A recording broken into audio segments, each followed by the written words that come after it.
Tropical Typhoon, Chairman TV. Weather update.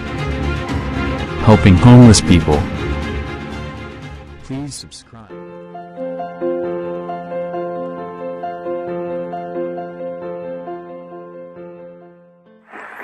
Magandang umaga po. Ito po ang latest update natin ngayong araw, January 17, 2025.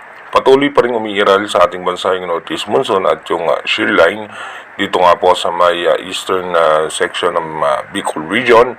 Habang yung easterlies naman, apektado na po niyan ang parte ng Mindanao at ang eastern section ng Visayas.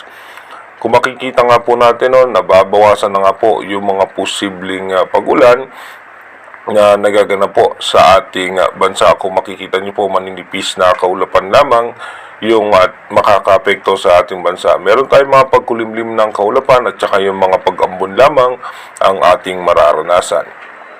Dito po sa ating rain map animation, expected na nga po natin. Mamaya nga pong alas 12 ng tanghali, may mataas ang tsansa na may pag-ulan o yung mga biglaang pagbuhos ng pag-ulan sa may parte ng Bicol region, sa may Marinduque, sa may eastern section ng Mindoro provinces at eastern section ng Northern Luzon. Pero yung halos buong bansa ay magiging maayos at maganda ang lagay ng panahon. Pagdating naman po ng alas 6 ng gabi mamaya, ganun pa rin po, magiging maayos at maganda ang lagay ng panahon. May chance lamang po ng mga biglaang pagbuhos ng pag-ulan dito nga po sa eastern part ng Northern Luzon at ng Southern Luzon. Dumako na nga po tayo sa ating advanced weather forecast. Dito sa ating advanced weather forecast, bukas nga po, January 18, dito po, ganun pa rin po, amihan pa rin ang nakakaapekto sa ating bansa. Pagdating po ng January 19 hanggang 20, dito po maninipis na kaulapan pa rin po yung makakaapekto sa ating bansa, mananatiling maayos at magandang lagay ng panahon.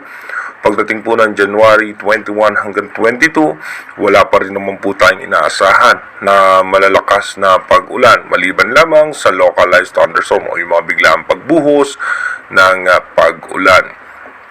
Pagdating naman po ng January 23 hanggang 24, dito po wala pa rin po tayo nakikitang mga makakapal na kaulapan na posibleng magdulot ng mga pag-ulan sa ating bansa. Habang yung amihan pa rin po ay nakakaapekto sa ating bansa at posibleng umabot po yan hanggang sa northern portion ng Visayas. Pagdating naman po ng January 25 hanggang 26, may mga tsansa po na mga biglang pagbuhos ng pag-ulan sa eastern section ng Mindanao. At pagdating naman po ng January 27 hanggang 28, dito po magkakaroon ng mga pag-ulan sa eastern section po yan ng Mindanao, dahil po yan sa may shear line, pagsasalubungan nitong amihan at ng easterlies.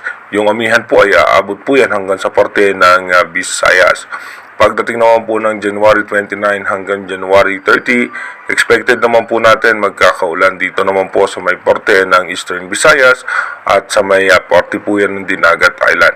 Inulit ko po, yung ating advanced weather forecast is possible scenario pa lamang po yan. Malaki pa rin po ang tsansa na magbago po lahat yan. Inulit ko po tayo po ay manatiling tumutok sa ating advanced weather forecast para malaman natin yung mga posibleng sama ng panahon na makakaapekto sa ating bansa. Mag-iingat po tayo palagi. God bless po sa ating lahat.